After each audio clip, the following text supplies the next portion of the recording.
Boa noite, amigos do Facebook, família Dá um Chute no Preconceito. Sejam todos bem-vindos à nossa 12ª live.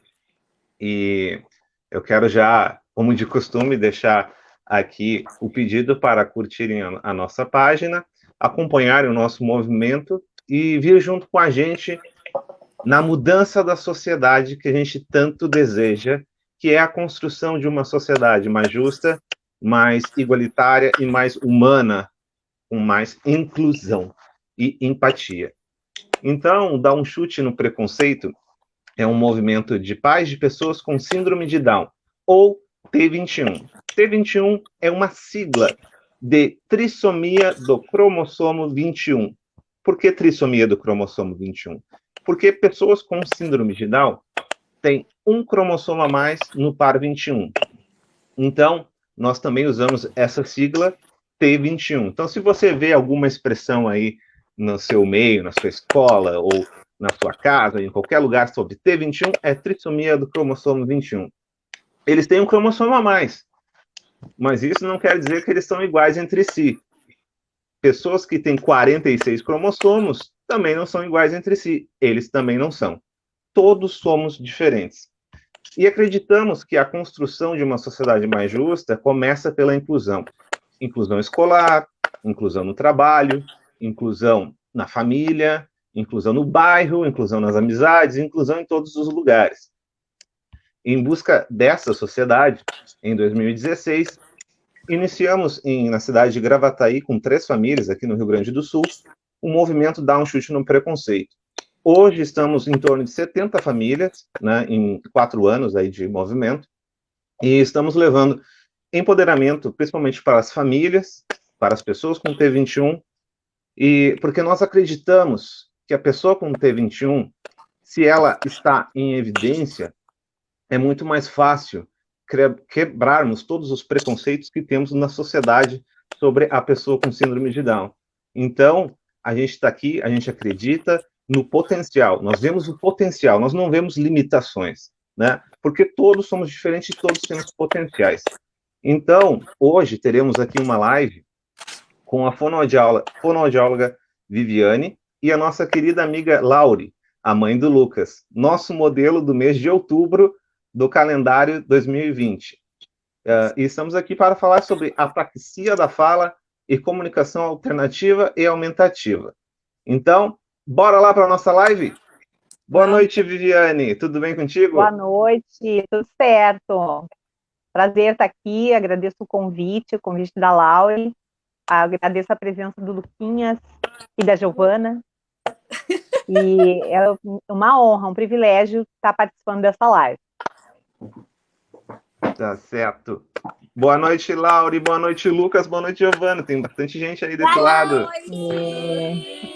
Como na minha apresentação, eu sou mãe do Lucas, T21, e da Giovana, de 8 anos. O Lucas vai fazer 12. Estamos aqui muito feliz e realizada por estar passando a informação, que é o objetivo do nosso grupo. Muito feliz em fazer parte dessa família Dá um Chute no Preconceito. Muito orgulho e muito feliz de estar ao lado do Jonas, que parceirão desde o início, e ao lado da nossa Viviane Lu, nossa fono, né, Lucas, que Sim. está com a gente há 10 anos, né, Vivi? E é muito bom, é muito bom. Sinto muito a vontade de estar aqui com vocês e uma boa live para todos nós. Tá certo. Gente, a comunicação é algo muito importante, né? Então, a gente sempre fala que estimulação precoce é muito importante porque as pessoas precisam se comunicar, né? A gente diz que a fala não é o único jeito de comunicação, né? Então, tem outros. E a gente vai até trazer aqui algum ao longo da live aqui. E eu quero começar, né, sobre uma pergunta para a Viviane, até sobre o tema da nossa live, né? Eu quero que ela explique para nós aqui o que é a apraxia da fala e comunicação alternativa e aumentativa.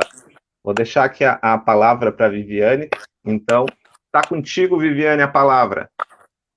Certo. São duas perguntas, então, né? O que é a apraxia da fala? Então, a apraxia da fala é um distúrbio neurológico que acomete o movimento, né? Então, ele acomete a maneira como a pessoa utiliza esse movimento articulatório, tá? Então, os sons da fala, eles saem distorcidos ou diferentes, ou não saem de uma forma que não é sistemática. Uma criança pode apresentar trocas de fala, mas essas trocas, elas normalmente são sistemáticas, elas acontecem com uma certa regra. Na apraxia da fala, a gente não observa essa característica de sistematicidade, ok? Então, esse déficit na consistência, ele é persistente, apesar da terapia fonoaudiológica, e ele acontece independente de déficits neuromusculares, né? Então, isso é a apraxia da fala. Existe uma estatística que em torno de 60% da população com síndrome de Down apresente apraxia da fala. Esse dado, ele é oferecido pela Abrapraxia, que é a Associação Brasileira de Apraxia. Então, a gente observa aí uma ocorrência muito intensa nessa população com a síndrome de Down, certo? Então, assim, ó, vou falar um pouquinho de como a gente pode caracterizar a apraxia da fala, né? Então, tem um comprometimento no planejamento e na organização dessa fala, enquanto a organização do pensamento está preservada. O comprometimento, ele se dá na área da produção da fala. Então, essa criança, ela não consegue ter uma noção espacial, uma noção temporal para conseguir organizar e conseguir produzir esses sons de forma adequada, tá? E também acontece um prejuízo na prosódia, que são as características de entonação, intensidade, nas variações, nas pausas da fala. A gente observa, assim, parece uma gagueira, né? Mas são características de prosódia que são prejudicadas, que estão comprometidas aí no diagnóstico de apraxia da fala. Existem diversos tratamentos, né, diferentes tratamentos, e quando a gente começou a pensar no diagnóstico do Lucas especificamente, depois a gente vai falar um pouquinho sobre esse caso específico, né, a gente começou então a pensar em associação de atividades motoras, já que é um prejuízo no órgão motor, né, no planejamento motor. Então, a gente tem achados científicos de que se a gente associa um ato motor, a gente tem resultados melhores na produção da fala, na expressão, e a gente começou a fazer isso. A gente tentou também a terapia de bandagem elástica, uma época, para melhorar essa questão muscular, né? Mas o tempo foi passando e a gente não tinha uma resposta efetiva. Então, nós conversamos e optamos por uma outra via de comunicação, que é a comunicação aumentativa, e a comunicação alternativa e aumentativa, no caso do Lucas, né? Então, a gente começou a usar esse método, esse sistema, na verdade, não é um método, existem métodos dentro do CAA, mas ele é um sistema. Então, é um sistema que propõe uma substituição na ausência ou num prejuízo grave de expressão, né? E ele vem para complementar ou para substituir essa comunicação que está muito prejudicada. Então, no caso do Lucas, a gente optou por uma pasta de comunicação, depois a gente vai fazer aí uma demonstração, vamos pedir para o Lucas usar, né, e demonstra aí esse conjunto de procedimentos, né, que tem por objetivo maximizar, então, esse processo de expressão, no caso do Lucas, né.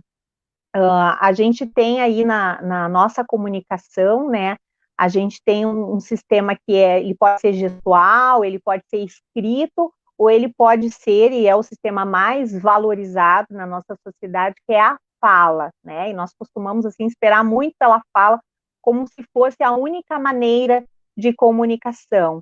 E nem sempre a fala acontece, nem sempre a fala é possível. Então, a comunicação, o CAA, comunicação alternativa e aumentativa, ela vem para complementar ou para substituir a comunicação quando existe um impedimento para que a fala aconteça. Acho que é isso. Vive, qual a porcentagem de T21 com apraxia da fala? A abrapraxia fornece um dado de 60%, né? Eu até fui verificar esses dados recentemente para trazer achados mais atuais aqui nessa live. Eu até fiquei surpresa com esse número, né? Eu não imaginava que fosse um número tão elevado, porque há uns 2 anos atrás esse índice não era tão alto. Mas a apraxia da fala, ela vem sendo mais estudada e mais falada nos últimos anos, né? Então, talvez por isso também um aumento nesse número, nessa estatística. Não quer dizer que as crianças com síndrome de Down estão tendo mais apraxia da fala, não é isso. Eu não entendo dessa forma. Eu entendo que esses subdiagnósticos, que a gente chama, né, esses diagnósticos associados, eles estão sendo feitos com mais precisão nesses últimos tempos, tá? Então, muitas vezes, uma criança que há 20 anos atrás tinha só o diagnóstico de síndrome de Down e era não verbal, hoje a gente consegue diagnosticar um outro diagnóstico associado. No caso do Lucas, a apraxia da fala vem justificar essa dificuldade de comunicação expressiva que ele apresenta.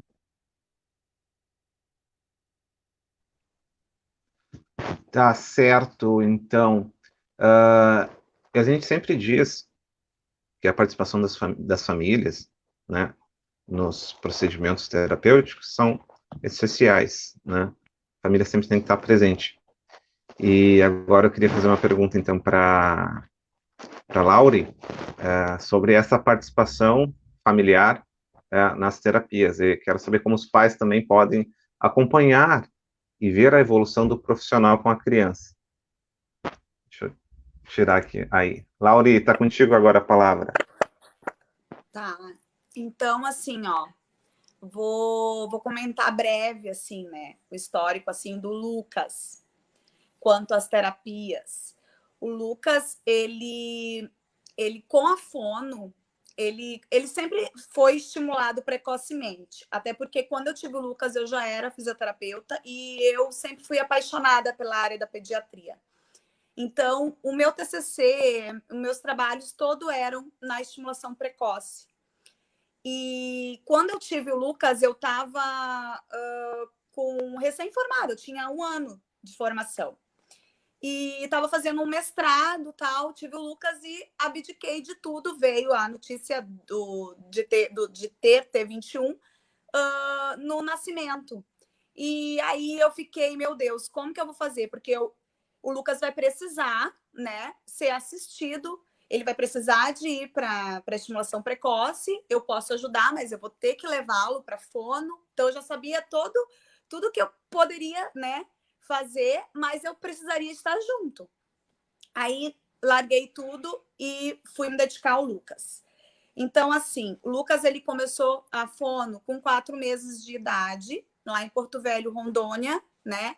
O Lucas nasceu em Porto Velho, Rondônia, de onde eu sou, natural. Beijo pro pessoal de Porto Velho.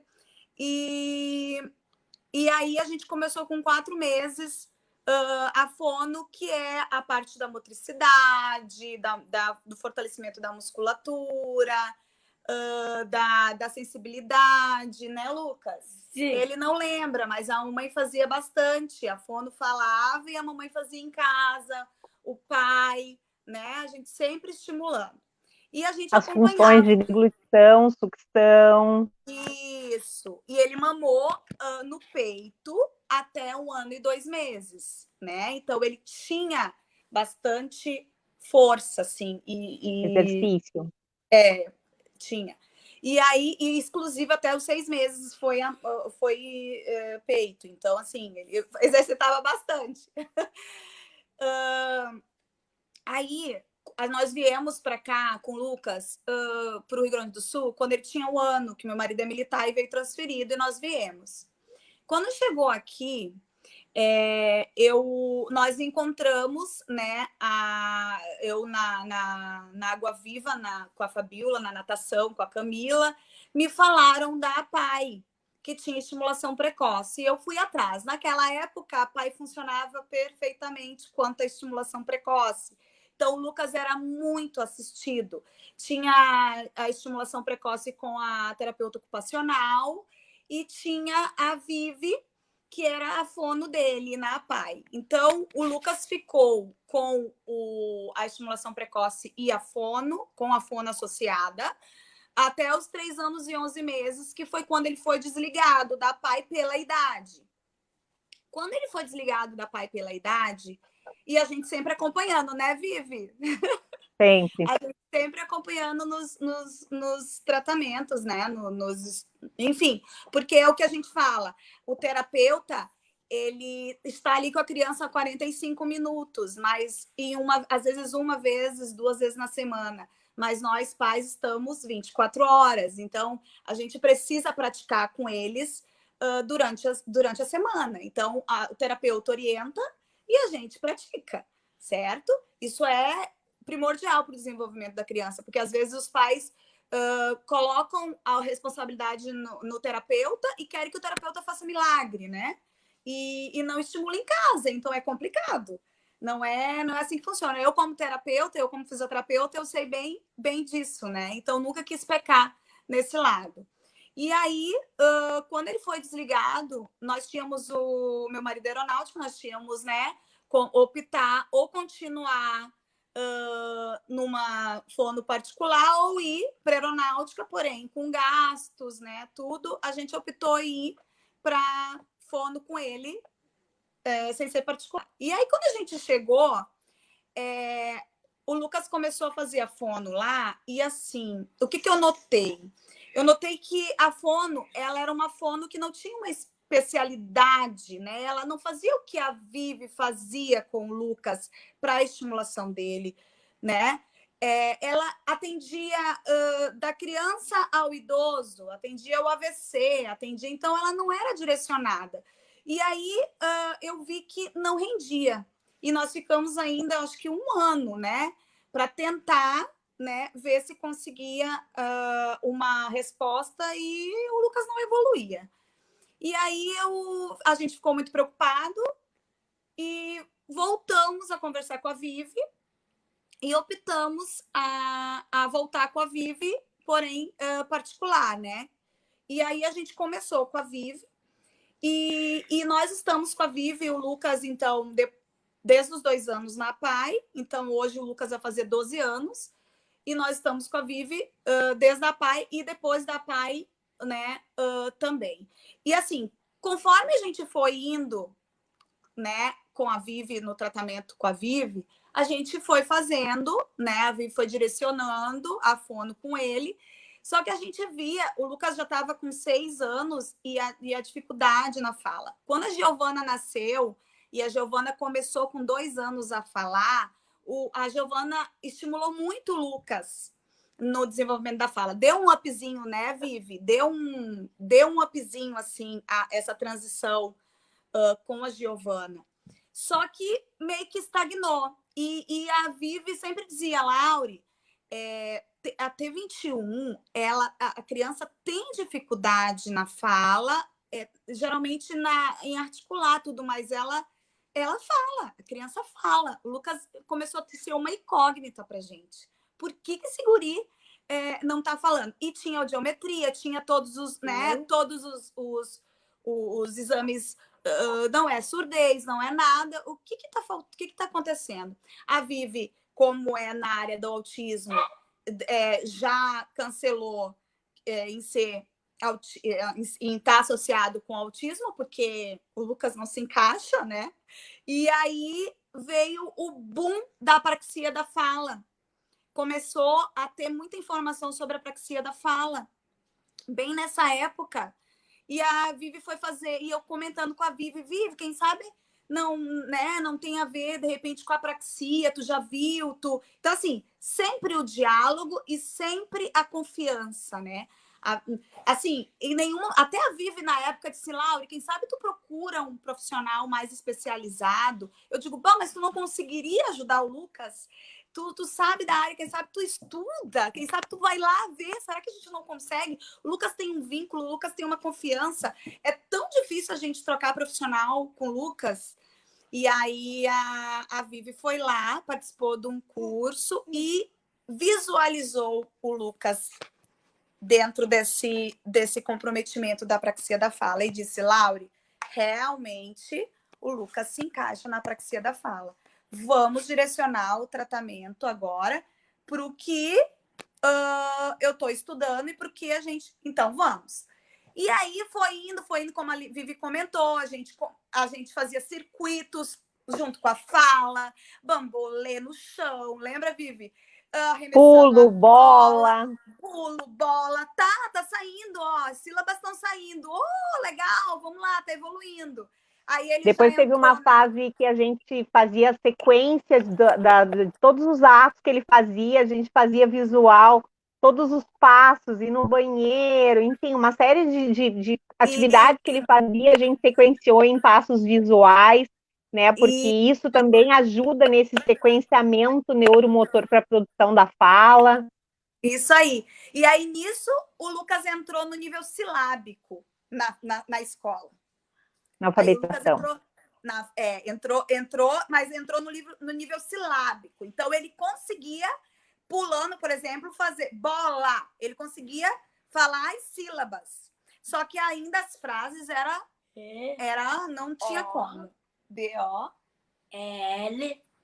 Bola. Isso. Bola, lindeza. Ele soletrando bola. E aí, quando a gente começou a ver que o Lucas já estava silábico, já conseguia ler algumas coisas, aí a Vivi deu a ideia da gente vir com a pasta de comunicação, com essa ideia da comunicação aumentativa. Quando ela me apresentou a pasta de comunicação, aí a gente vai falar daqui a pouco. Por enquanto, eu vou ficar aqui na pasta de comunicação. Calma, Laura, a gente tem 1 hora. Eu acho que isso que a Laura traz, assim, dessa trajetória que a gente tem, né? É uma década de convivência dentro dessa família, né? A gente aprende a conhecer a família, a gente consegue fazer uma leitura, cada família funciona de uma forma, do mesmo jeito que cada pessoa é de uma forma, né? Cada paciente é de uma forma. Então, eu acho que esse diálogo é muito importante frisar, que ele é fundamental, né?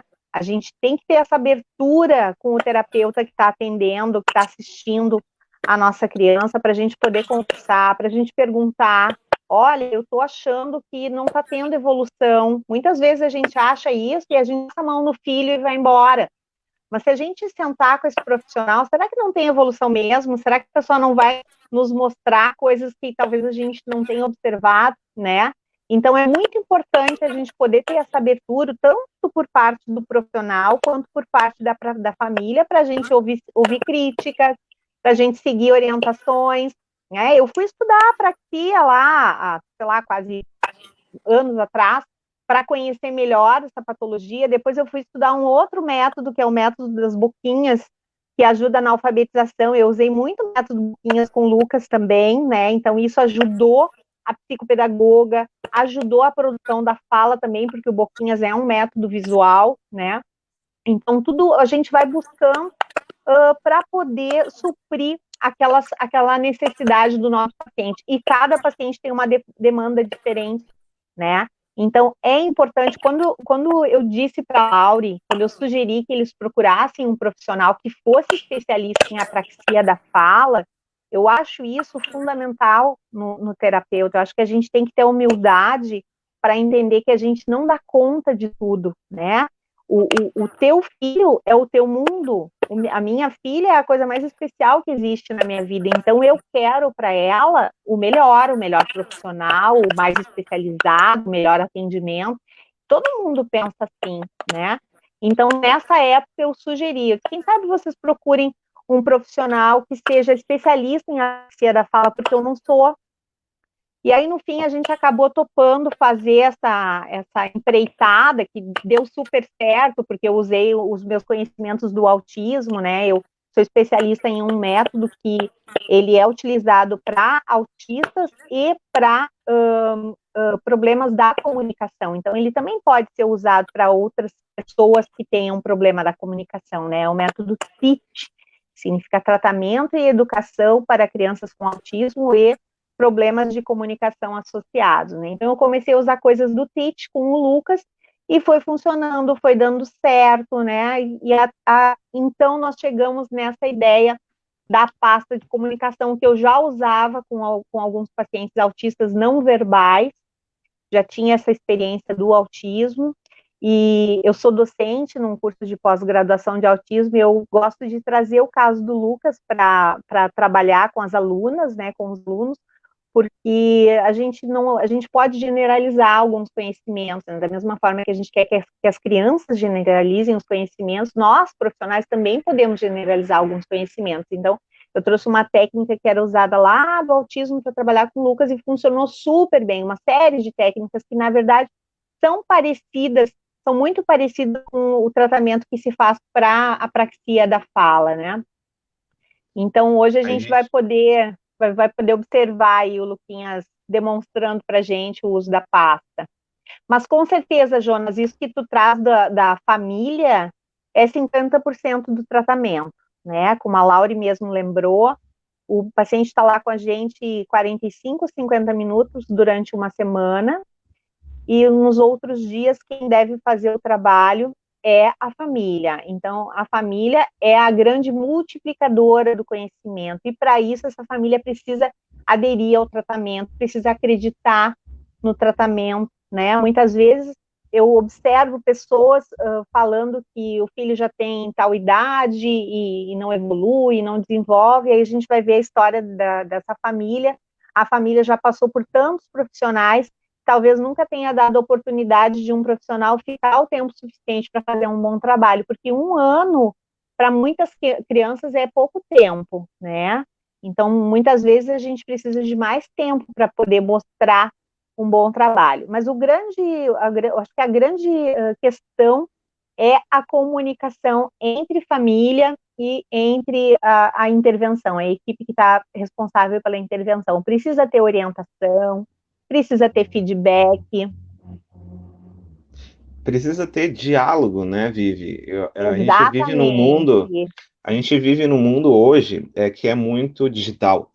Então, as pessoas estão se comunicando de formas muito rápidas e não estão dando bola para aquela conversa frente a frente, assim, olho no olho. Claro, hoje a gente está num sistema digital por causa de uma pandemia, óbvio.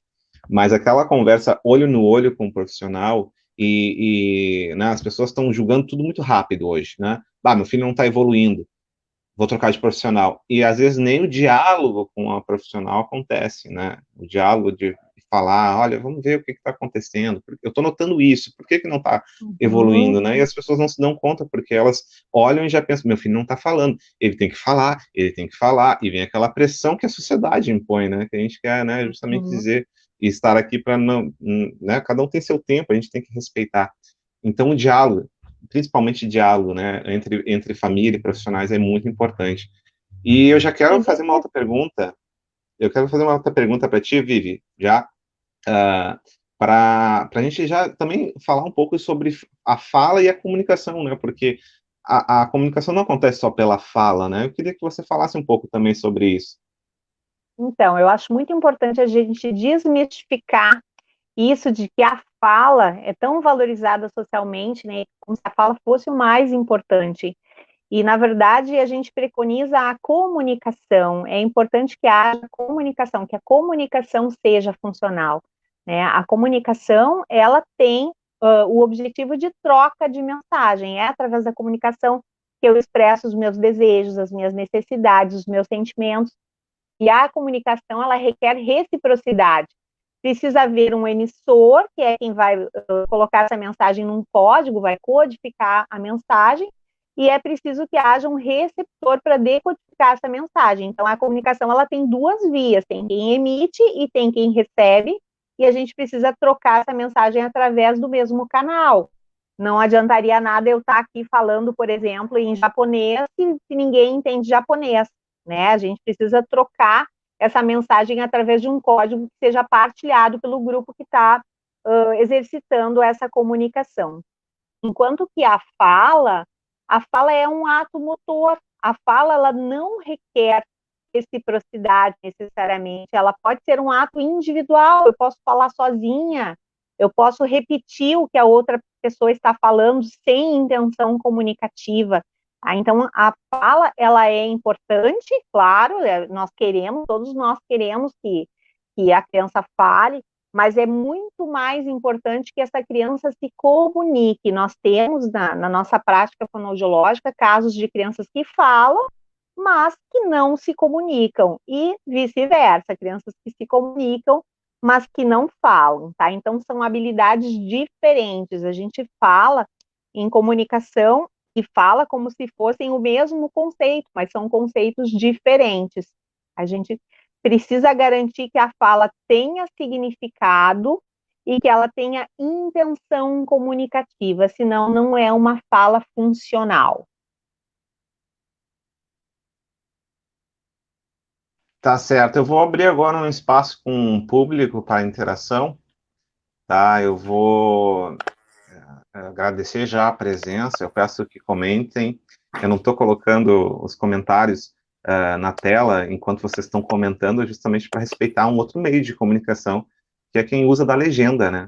Quem usa da legenda para fazer essa comunicação, né? Nós estamos emitindo uma mensagem e tem alguém do outro lado recebendo. E a gente não quer atrapalhar quem usa da legenda para fazer sua comunicação conosco. Tá então, certo. mas agora que eu vou ler comentários, eu posso colocar, né? Porque eu vou ler o comentário, eu vou colocar. Então, eu quero já agradecer, temos muita gente na live, eu não vou conseguir ler todos, gente, mas eu peço que comentem, compartilhem tudo. Mas eu não vou conseguir. Fala, Vivi. Eu gostaria de falar algo que a Laure me pediu para falar e eu acabei esquecendo, né? A Laure pediu muito para eu frisar que eu escolhi a fonoaudiologia porque eu tenho um irmão que é especial, né? Eu tenho um irmão que é surdo, então, em função desse crescimento, né, de acompanhar esse crescimento do meu irmão em idas e vindas, em fonos, né, eu acabei escolhendo essa profissão. Eu era criança, meu irmão é mais velho que eu, e eu ficava pensando como que é essa questão mágica de fazer alguém falar, né? Como será que é isso, né? E no fim acabei estudando e escolhendo isso para minha vida. E aí quando a Laure traz que ela resolveu engravidar e que o nascimento da Giovana deu um implemento no desenvolvimento do Lucas, né? Isso é muito importante quando a criança tem a oportunidade de conviver com outra criança que seja típica e que está idade de desenvolvimento parecida, uma implementação na nossa terapia. Eu costumo brincar que a Giovana é a minha coterapeuta, né? Porque ela é a que mais puxa pelo Lucas na família, né? Ela é a que entende melhor o Lucas, ela é a que interpreta melhor o Lucas e ela é a que mais faz com que ele se esforce, né? E agora, recentemente, a gente teve a questão da alfabetização, que também foi impulsionada pela alfabetização da Mana, né? Então é bem legal trazer aí o papel desses coterapeutas, que são os manos, que são os irmãos, né? Eles têm um desempenho muito importante na vida das nossas crianças especiais. Tá certo, os irmãos são, né? O Enzo aqui com a Luísa, nossa, é o grande estimulador, a gente diz. Então, eu vou ler alguns comentários aqui. Eu não vou. Eu estou anotando algumas perguntas, só que são interessantes, mas eu vou deixar para o final da live. Já estou anotando aqui, a gente pode botar pergunta. Mas agora eu vou agradecer a presença do pessoal. Vou botar aqui, ó, a Gisele está com a gente. Boa noite, abraço em todos. Aqui, ó, da Carla, que eu já tinha anotado.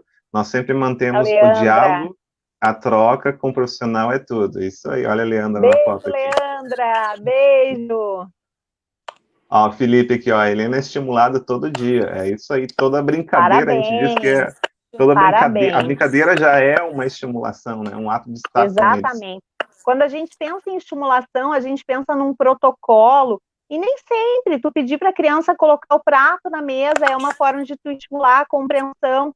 Filha, guarda a camiseta na gaveta, é uma forma de estimular a compreensão, né? Não precisa ser aquela estimulação que a gente lê em livro, pedir para a criança participar das tarefas diárias, das tarefas rotineiras, não fazer as coisas pelas crianças, né? Dar oportunidade que a criança se vista, que a criança tome banho, né? Vai fazendo, tentar dar oportunidade para que a criança vá tendo autonomia, desenvolvendo autonomia e autossuficiência, isso é muito importante.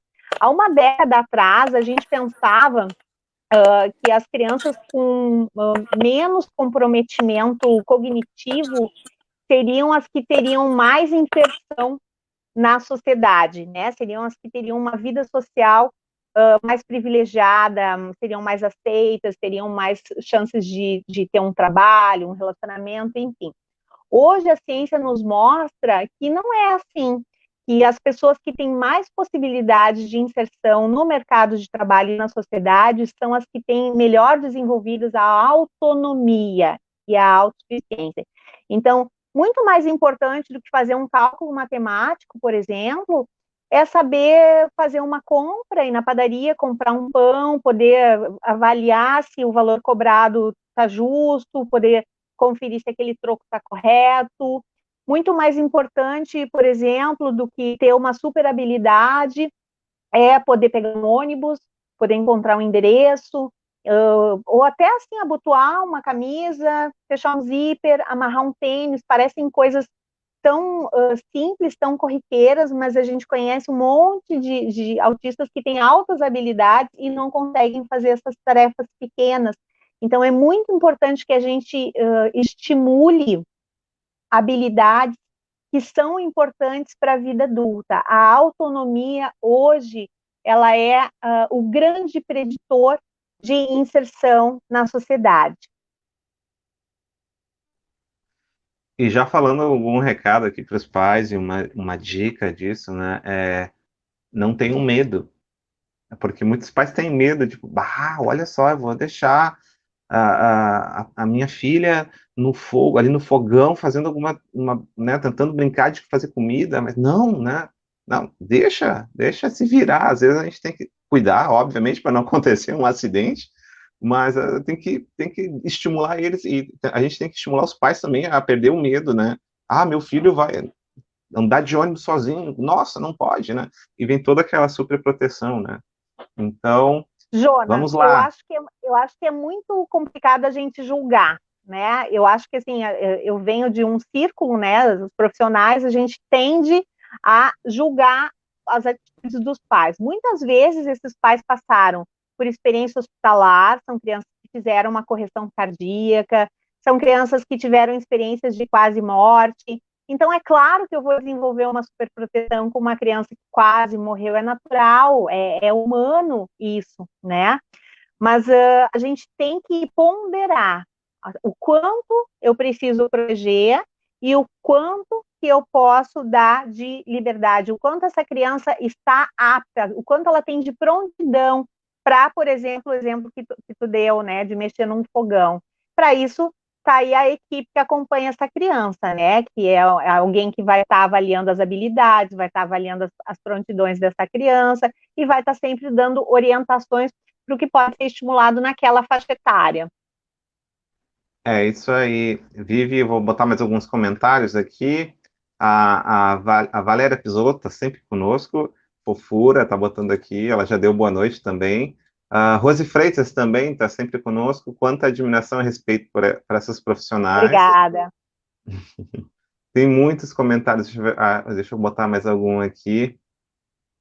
Ó, da Lisiane Silveira, muito importante essa sua colocação. Parceria é tudo. Vamos ver, mais gente lá no início que tem gente dando boa noite. Rafaela Pereira dando boa noite. Vamos botar mais aqui. Ana Pisolotto, minha esposa, dando boa noite também. Aqui, esse eu queria achar. Esse aqui já é Passete. Olha lá, ó, eu vou botar aqui, ó. Olha lá. Viu? Quem é? Vovô! Vovô e a vovó, Luquinhas. Vovó tá com saudade. Ó. Vovô! Nós também estamos já a contagem regressiva, eles estão quase chegando. Esses avós são exemplos de participação, né? Lá do outro lado do mapa, eles dão um jeito de participar. Ó, temos aqui, ó, boa noite, Marilisa, ó, de Itapeva, São Paulo. Ó, a gente alcançou tanta gente com essas lives, em todo o país a gente está alcançando, coisa que a gente não esperava. Mas vamos continuar com a live. Perguntem, gente, no final tem um espaço aqui para perguntas, eu já estou filtrando algumas, tá? Então, mas vamos continuar aqui, agora com as perguntas, tá? Eu vou perguntar para a Laure, por que vocês, Laure, optaram em usar, então, a pasta de comunicação que a gente já citou aqui, com o Lucas? Bom, a pasta de comunicação, nós aceitamos a pasta de comunicação, mas no início foi meio complicado, porque a Vivi veio mostrar pra gente a pasta de comunicação, e aí eu e o Rodrigo, a gente se olhava e dizia assim, isso não vai dar certo, o Lucas não vai falar, ele vai, do jeito que ele é preguiçoso, ele vai só apontar pro negócio, vai mostrar pra gente, vai dizer o que quer e não vai falar. E a Vivi, não, Laure, não, ele vai ser bom para ele, por causa da alfabetização, tal, ele já tá lendo, vai melhorar. E aí a gente foi indo, tá, vamos fazer. Então vamos fazer a página completa, vamos fazer, né? Não adianta, a gente não pode julgar, vamos fazer. Aí, como o Lucas estava no nível de alfabetização realmente, ele já lia, né, algumas sílabas, e aí a Vivi começou a fazer com que ele formasse frases com a pasta de comunicação. E aí, muitas vezes, ele falava essas frases pra gente e a gente não entendia. E ele ficava irritado, porque para ele estava falando certo, né? Só que a apraxia não permite, porque ele tem, como a Vivi falou, ele tem o pensamento, só que quando vai falar motoramente, sai tudo errado. Ou, né, então a criança tem que falar devagar, tem que ter todo um... E aí, quando veio a pasta de comunicação, ele montava a frase e lia, e na leitura falava perfeitamente. E ele foi treinando, e com treino ele consegue falar algumas frases perfeitamente, que a gente consegue entender e que ele não fica, né, tão irritado. Então, assim, esse meu preconceito com a pasta de comunicação, depois eu passei a amar e passei a divulgar. E eu colocava nos grupos vídeo do Lucas fazendo, as pessoas procurando a Vivi pela pasta de comunicação. Ai, como é que é? Só que, assim, como a Vivi disse, são 10 anos, né, que a gente está com o Lucas. E olha, quando a gente inseriu a pasta de comunicação, né? Não é de um dia para o outro. Mas assim, a gente está muito satisfeito e a gente queria mostrar um pouquinho de como é feito esse trabalho com o Lucas, para vocês terem mais ou menos uma ideia, né? De repente, Vivi, de repente pede para ele, direciona ele e pelo menos para o pessoal ver mais ou menos sem a pasta como que sai a frase. Certo, tá bem. Pasta. Certo. Deixa eu ligar aqui. É importante a gente ressaltar que isso é ciência, né? Isso de que a gente pode introduzir um método para ampliar a comunicação da criança e esse método se dá através de imagens, isso é ciência. E a ciência nos mostra que a comunicação alternativa e aumentativa, ela aumenta as oportunidades de fala da criança, né? Quando a gente tem um preconceito de achar que vai usar passo e não vai mais falar. Mas não, a ciência nos mostra que as oportunidades de fala da criança aumentam significativamente. E a pasta, ela pode ser usada momentaneamente, não significa que a criança vá utilizar essa pasta para o resto da sua vida. Mas ela pode também, sim, né, no caso de uma pessoa que é não verbal, ela pode sim ser utilizada para sempre. Lucas! Oi. A gente vai ter uma pequena demonstração aqui da pasta de comunicação. Ai, não sei se está dando para ver. Lucas, diz para mim, que tu quer fazer? O que tu quer fazer sem a pasta? Tá. Diz pra mim. O que tu quer fazer? Ah, Diz o que tu quer fazer. Ficar. Tu quer assistir alguma coisa? Falei, eu quero assistir. Quer o quê? O que? Tá, ó. Ele disse. Eu acho que muita gente. Eu sei o que é, né? Eu sei o que ele eu quer também. falar. Também. A Vivi também sabe, mas acho que muita gente não entendeu. E agora ele vai. Eu não entendi. Ó, o Jonas não entendeu.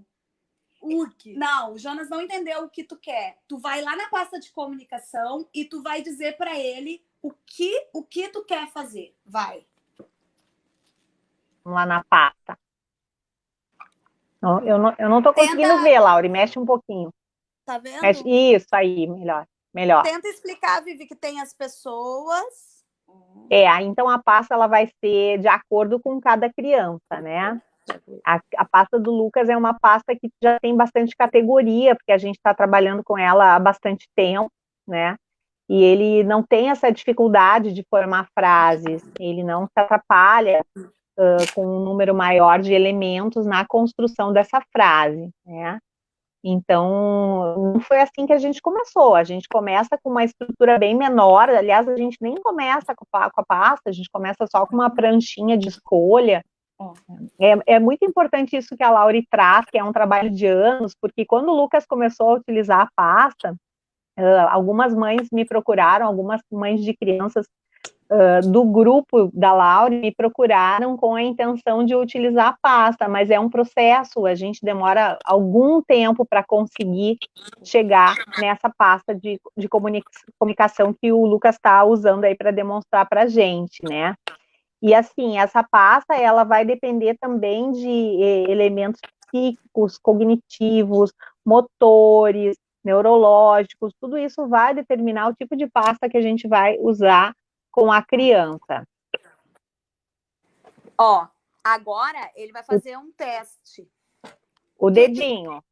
Lucas, agora. Não, e pior que assim, ó. Eu só vou falar, ele montou a frase errada, mas olha só, presta atenção. Vai, vou deixar, tá? Vai, Lucas, o que tu escreveu aí? Eu furo. Ó, viu? Na hora ele vê que ele errou. Vai. Eu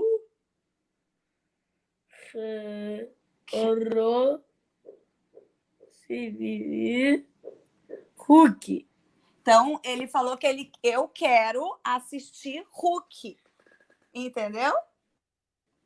Isso aí, esse Muita R tá gente muito comentou lindo, aqui, Hulk. Eu adorei, eu quero, bem certinho esse R, tá O excelente. Hulk, sim, mas aí o eu quero assistir, né? Aí, Ó, então, Hulk. então é isso que a gente complementa. Uhum, a gente fala aí, a pasta ela se refere, ela ajuda nessa organização da frase, né? Então, a gente tem um elemento aí que é o verbo, a gente tem o pronome eu, né? Que é uma frase, né? Então, a gente tem aí uma ideia muito diferente de falar Hulk. Hulk é só uma palavra, pode significar um monte de coisa, ele pode querer uma roupa do Hulk, ele pode estar se referindo a um boneco do Hulk, ele pode estar se referindo a alguém que lembrou o Hulk, enfim, uma infinidade de possibilidades, né? Então, o Hulk a gente entendeu, mas a gente quer muito mais, a gente quer que essa criança se expresse de uma forma funcional, de uma forma efetiva, e foi só através da pasta de comunicação que a gente conseguiu essa produção de frases e com um esforço articulatório para conseguir produzir, então, todos os sons, todos os fonemas que fazem parte dessa frase, com a ajuda, no caso do Lucas, da leitura. Ô Vivi, e a pasta de comunicação, ela pode reduzir a fala, já que a criança tem um outro meio de se comunicar? Não, de forma alguma. Não, ela Pelo contrário, as evidências nos mostram que ela aumenta a fala. Então, a gente não precisa ter esse receio, né? Ela não vai reduzir a fala, ela vai aumentar a fala, porque a criança, nesse caso, né, no caso do Lucas, no caso da apraxia da fala, a gente vai solicitar que a criança produza, né?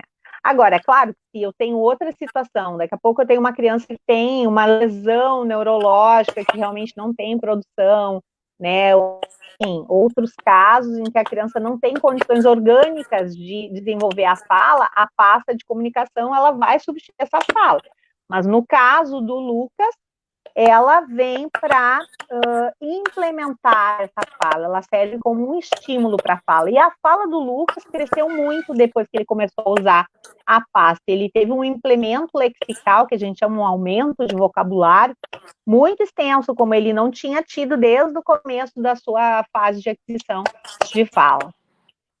A única coisa, assim, com a pasta de comunicação é o Lucas, por exemplo, chegar lá no consultório da Vivi, depois da escola, e a Vivi perguntar: o que tu quer, Lucas? E ele coloca: eu quero comer arroz, feijão, purê e carne. Verdade. Ou, Verdade. ou o Rodrigo, ou numa quarta-feira, o Lucas quer assistir Rei Leão, porque tem na pasta de comunicação, o cinema tem na pasta de comunicação, sabe? Então, assim, aí tu empodera a criança, tu empodera, ele vai querer, mas aí tu vai ter que explicar, né, Vivi? Exato, a pasta de comunicação é uma faca de dois gumes, né? Então eu estou dando ali o poder da comunicação para a criança, e eu vou ter que lidar com esse poder que eu dei, né? E o Luquinhas acontece bastante isso, ele chega depois da escola morrendo de fome, o Lucas gosta de comida, ele não gosta de bolacha, ele não gosta de outras coisas, e aí com frequência a gente pergunta o que tu quer, e ele informa lá a frase: eu quero arroz, feijão e carne, né? E teve essa situação que ele saiu e eu pedi: Lucas, vamos mostrar a pasta para o teu pai. A gente estava começando a usar, né? Vamos mostrar a pasta para o teu pai, vamos fazer uma frase. E eu tinha trabalhado uma outra coisa, eu achei que ele ia pedir uma outra coisa. E ele foi lá e formou: eu quero ir no cinema ver o Rei Leão. Ele formou toda a frase, né? E o Rei Leão estava em cartaz, e ele realmente estava querendo ver o filme, né? E aí a gente teve que explicar que aquele dia não ia dar, que enfim, ia ter que ficar para outro dia. Do mesmo jeito que não tem arroz e feijão lá no consultório da Vivi. Tá certo, eu vou abrir um espaço de interação agora com o público para as perguntas, tá? Eu já selecionei algumas aqui, mas eu vou fazer as primeiras em relação à pasta, tá, gente? Tá. Então, tem aqui uma pergunta da Gisele. É possível usar essa pasta com crianças que ainda não sabem ler? Sim, sim. Não é pré-requisito a leitura. A gente usou a leitura, no caso do Lucas, porque ela já estava estabelecida, já estava se estabelecendo. Então, a parte escrita ela veio como suporte, até para o desenvolvimento da produção desses sons, né? O Lucas, por exemplo, quando ele vai falar macaco, ele fala caco, mas ele lê a palavra escrita, ele fala corretamente, macaco. Né? Então, a escrita, no caso do Lucas, ela serve como apoio para a fala. Quando ele lê, ele fala melhor. Mas isso não é pré-requisito, tá? A gente usa a pasta de comunicação com crianças bem pequenas, 3 aninhos, e ela pode ser usada só com imagens. Outra pergunta. É importante fazer uma avaliação para que a gente consiga entender qual é o tipo de imagem que a criança entende, tá? Existe uma avaliação para isso. As pessoas veem coisas na internet e aí querem aplicar com seus filhos em casa e às vezes as crianças não entendem, porque a criança não entende aquele tipo de imagem, usa um pictograma, que é só um bonequinho, né? A criança não consegue entender aquilo é mais simbólico, enfim. Então, a gente tem que fazer um tipo de avaliação para conseguir determinar qual é o tipo de entendimento da criança, qual é o nível de compreensão da criança para a leitura visual. Tá certo, ótima. Vamos lá. Marilisa, eu acho que é para o Lucas, tá? Ele gosta de escrever. Lucas, tu gosta de escrever, Lucas? Tu gosta de escrever? Eu sim. É um pouco... Não, eu vou falar a verdade. É um pouco preguiçoso. Mas Não é preguiçoso, não. É mas dificuldade. É outra palavra, não é é preguiça, é verdade, verdade. dificuldade. Ele tem dificuldade. E aí, É, como toda dificuldade que a gente tem, a gente não gosta, né? Eu não gosto de fazer é conta porque eu tenho dificuldade em matemática, mas não é preguiça, eu adoraria fazer. verdade, verdade. Gente, Mas eu vou dar um spoiler, tá? Eu posso dar um spoiler aqui? ah, Por favor. Calendário 2021. Os meses foram escritos pelo Lucas. O Lucas vai estar lá com a escrita Sério? dele, ó. sério? E aí a mãe vem dizer que ele tem preguiça de escrever. Olha só, vou Não, puxar a tua orelha, Laure. não, faz escolar, né, amiga? Quer dizer, quando eles na escola, né? Então daí chega na tarde assim, ó, que é para fazer o tema. O calendário ele fez maravilhosamente sorrindo. Agora o tema da escola, Ah, meu Deus. mas É eu te um garanto que outros colegas do Lucas também têm essa mesma também, preguiça aí que tu também, fala, né? também, também, também.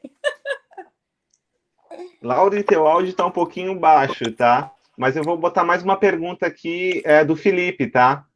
Felipe, ó, vou botar sua pergunta aqui na tela. A placa de Palatina ajuda para a fala? Qual a melhor idade?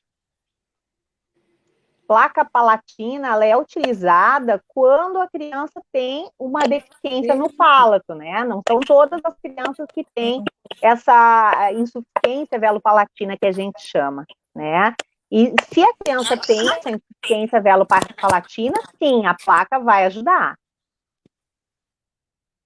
mas não vai garantir. A E, placa vai e ajudar, mas não vai garantir a fala. tem uma idade, eu acho que ele pergunta também, qual a melhor idade? Isso deve ser avaliado pela equipe que está acompanhando a criança, bucomaxilofacial, né? Isso vai ser avaliado pela equipe. Tá certo. Eu tenho mais. Eu anotei aqui algumas perguntas. Eu vou catar aqui para colocar na tela, porque são perguntas muito boas. Vamos lá, vamos lá. Aqui, vamos ver. Aqui. É uma pergunta da Grace, tá? Estimulação da fala em bebê de 1 ano é possível? O B já tenta se comunicar. Claro, é possível sim. Nessa fase, a gente vai estimular com livros de banho, livros de tecido, a gente vai estimular quando a gente passeia com a criança, a gente vai nomeando tudo que a gente encontra. Olha a casa é verde, a árvore, o cachorro. A gente estimula através das onomatopeias, que são os sons que os bichos fazem, a gente estimula através de música, a gente estimula através de brincadeiras no espelho, em que a gente faz barulho e a criança vai imitar. Então, é importante, na verdade, a gente estimula o bebê desde que ele nasce. A maior estimulação é conversar com a criança. Então, conversem com seus filhos, falando corretamente. A gente não deve falar errado com as crianças, tá? Então, converse com seu filho, fale corretamente com a criança, conte histórias, cante, pergunte, mesmo que o filho ainda não fale, pergunte coisas simples. Nenê quer passear? Vamos passear. Nenê quer brincar? Vamos brincar de quê? De bola? É bola? Repetir as palavras várias vezes, as palavras que são mais usadas no cotidiano da criança. Isso tudo é estimulação. Tá certo? Tem mais uma pergunta aqui que eu vou colocar, que é da Rosângela. Tem uma idade exata para começar com a fono? Nós temos os parâmetros de desenvolvimento da criança. Quando o bebê está muito fora desses parâmetros, a gente deve se preocupar, sim. Então, os parâmetros são: até 18 meses, a criança deve estar falando, em média, 20 palavras. Até os 24 meses, a criança deve estar falando e entendendo de 20 a 50 palavras e associando duas palavras. Por exemplo, quer papá, vai passear, tá? Então, isso deve estar acontecendo com 2 anos de idade. Uma criança que não esteja falando nada com 2 anos de idade, essa família deve sim procurar a orientação fonoaudiológica. E é muito importante a gente salientar a diferença entre compreensão e expressão.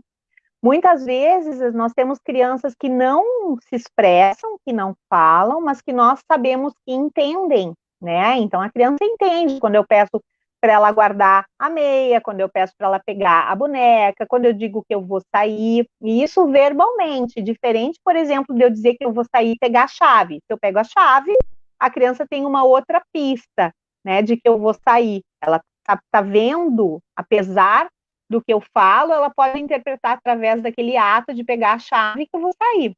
Então, é muito importante a gente se certificar de que a criança entende. Muitas vezes eu recebo famílias que nos dizem que a criança entende tudo e só não fala, e quando a gente faz a avaliação, a gente percebe que não é exatamente dessa forma, que a criança não entende tudo além de não falar. Então, a compreensão, ela se estabelece antes da expressão. Quando o bebê chega a falar, o bebê deve falar as primeiras palavras em torno de 12 meses. Então, com 1 aninho, normalmente a criança já fala papá, mamãe, teta, mamá. Quando ela fala essas 10 palavras, ela já entende, em média, 30 palavras. Então, a compreensão, ela se dá antes da expressão. Nós, adultos, mesmo que a gente não fale uma outra língua, por exemplo, eu não falo espanhol, mas eu entendo espanhol, então a compreensão no espanhol ela é maior do que a minha expressão no espanhol. Quando a gente vai num outro país, a gente tem mais facilidade em entender do que expressar.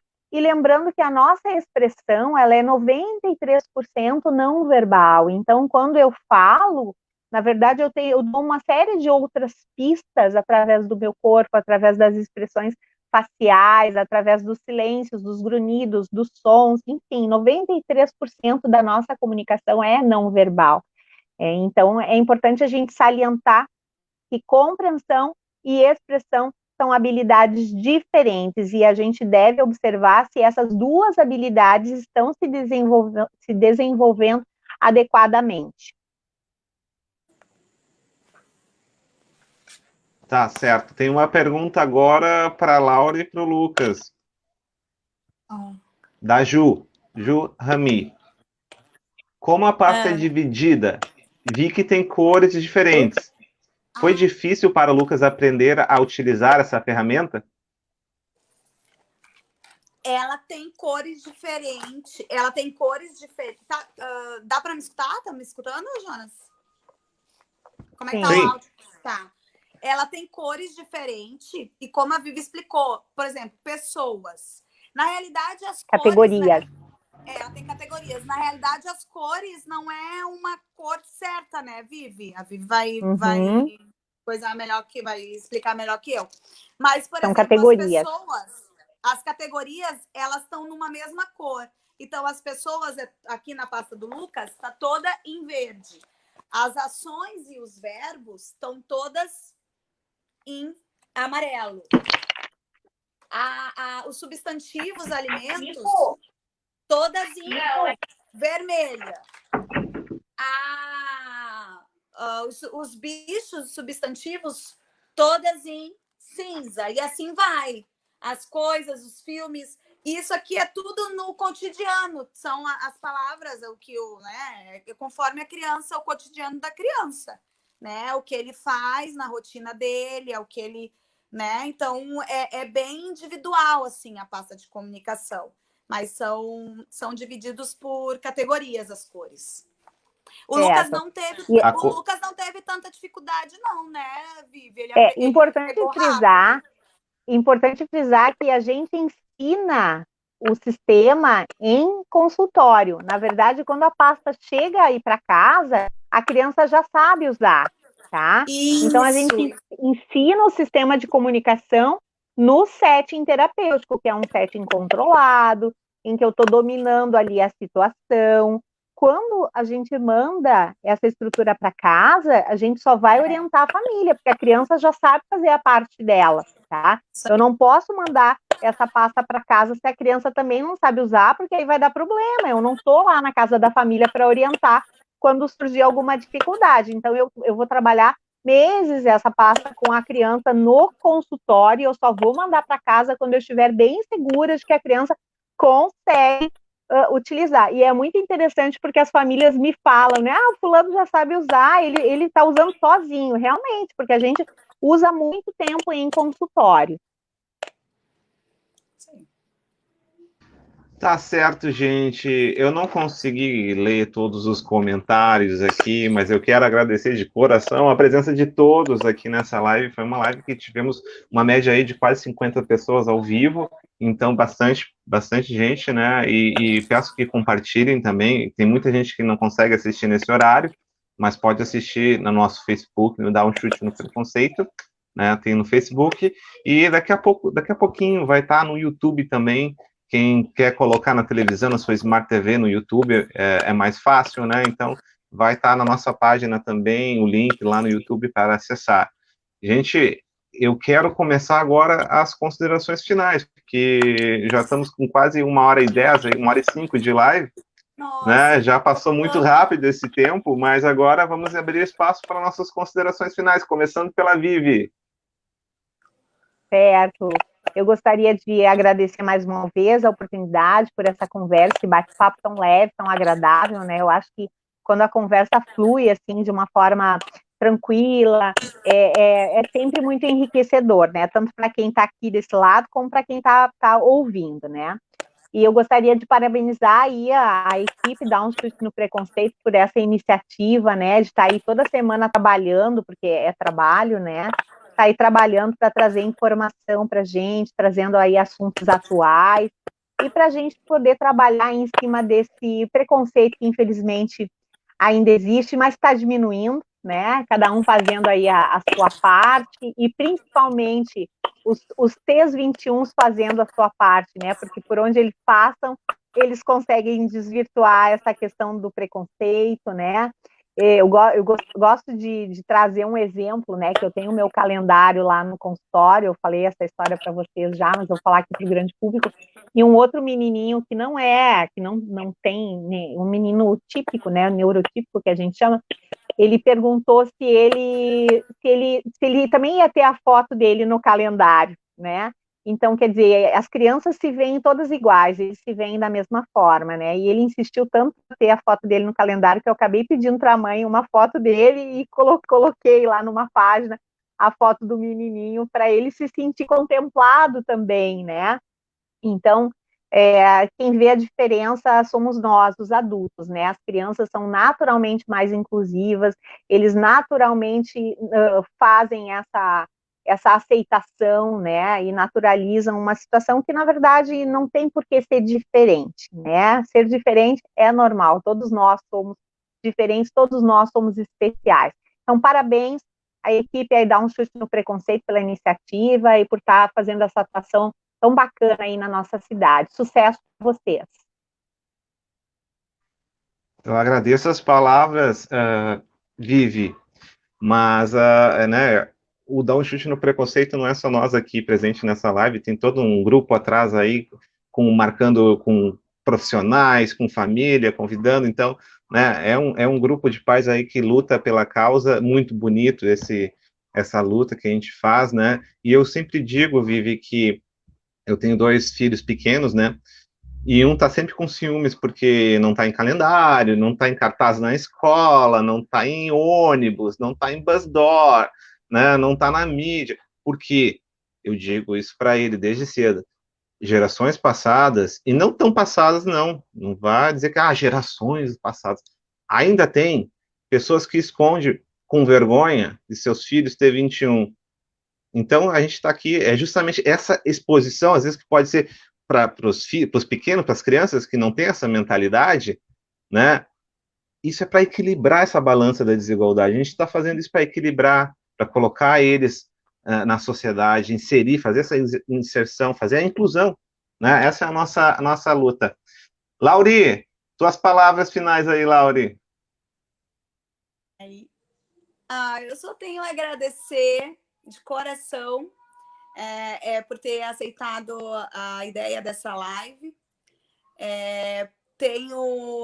agradeço a Deus todos os dias na minha família, a gente ter tido o Luquinhas, né, para nos inserir, né, nesse meio tão apaixonante, que eu já era apaixonada, né, como fisioterapeuta, mas aí hoje eu consigo lutar pela inclusão junto com todos, o Dar o Chute, a gente consegue levar informação, a gente consegue conhecer outras famílias e se sentir inspiração, né? O pessoal da FAD, outros T21s que já têm autonomia, então a gente consegue ter inspiração para utilizar com os nossos, né?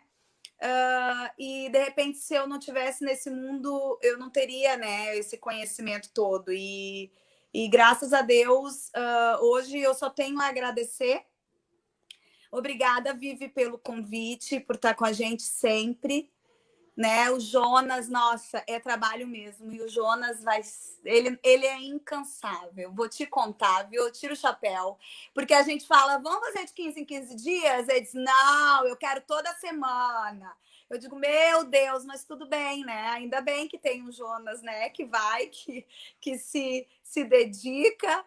E a gente vai atrás dos profissionais para colocar ele para trabalhar. Beijo toda a família Dar o Chute. Beijo meu povo de Porto Velho, que eu tô morrendo de saudade. E o Brasil todo. Beijo. Beijo, Lucas. Agradece. Obrigado, Tis. Alado. Beijão. Beijão. Eu fico sem palavras assim, Vivi. Lauri. Ai, olha só, já tô confundindo tudo aqui. Gente, muito obrigado, Lauri, muito obrigado, Vivi, por disponibilizar esse tempo, né? Hoje a gente diz, o tempo é tão precioso e vocês disponibilizaram o seu tempo para estar aqui levando essa informação a todos. Obrigado a todos que participaram, que comentaram, que estiveram aqui, que compartilharam nossa live com todos os amigos e todos os familiares também. Muito obrigado e uma boa noite a todos. Bora lá fazer a inclusão, gente! Vamos!